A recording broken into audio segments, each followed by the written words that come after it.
მოგეცნობ, რომ ალბათ ვარ. დედი როცა ვეუბნები რომ ჭირს, ტირილს იწყებს და ჩუმდება. მე ღმერთს თხოვ ხოლმე, რომ ალბათ აღარ ვიყო.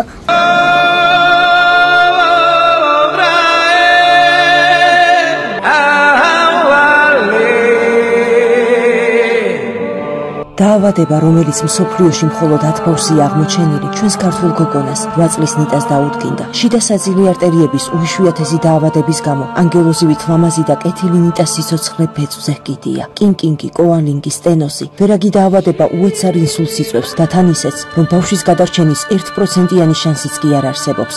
8 წლის ნიტასთვის ყოველი წუთი, ყოველი წამი შესაძლოა უკანასკნელი აღმოჩნდეს. შეხედეთ ბავშვის თვალებს. მათში ასახულია არა მხოლოდ ფიზიკური, არამედ სულის ტკივილი. რკინის გისოსებს მიღმა ლაღი და მხიარული ბავშვები არიან. ჭიშკრის გისოსების მეორე მხარეს კი ნიტაა, რომელიც გაუნცრებლად დგას და მხოლოდ ხმებს ისმენს.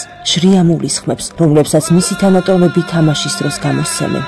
ნიტას გარდა გმირი დედა კიდევ 6 მცირეწლოვან შვილს ზრდის სრულიად მარტო. აი ასე სახლის წინ ქუჩის სანაპიროზე ჩამოჩდება ხოლმე ბავშვი და უმისამართოდ იყურება. უიმედო, მიტოვებული, მარტოსული. გონიერ ბავშვს მხოლოდ ერთი შეკითხვა უტრიალებს თავში. მალე მოვკვდები? ამ შეკითხვაზე კი ბავშვს ვერავინ სცემს პასუხს და იცით რატომ? წყეული უფულობის გამო. $10,000 საჭირო იმისთვის, რომ გოგონას გამოკვლევები ჩაუტარდეს საზღვარგარეთ. სწორედ $10,000-ია დამოკიდებული ნიტას ხვალინდელი დილა გათენდება, თუ დღეს უკანასკნელად დაიძინებს ბავშვი და სამუდამო ძილს მიეცემა. ღვთისმიერო ადამიანებო, არ დავუშვათ ეს ტრაგედია. სიცოცხლის ბოლომდე სინდისის კენჭდამოსვენებას არ მოგცემს, როცა ნიტას თვალები გაგვახსენდება. თუ როგორ ითხოვდა ბავშვი თვალები ჩვევას უხმოთ და ჩვენ ვერ შევისმინეთ ანგელოზის უსიტყვო ვედრება.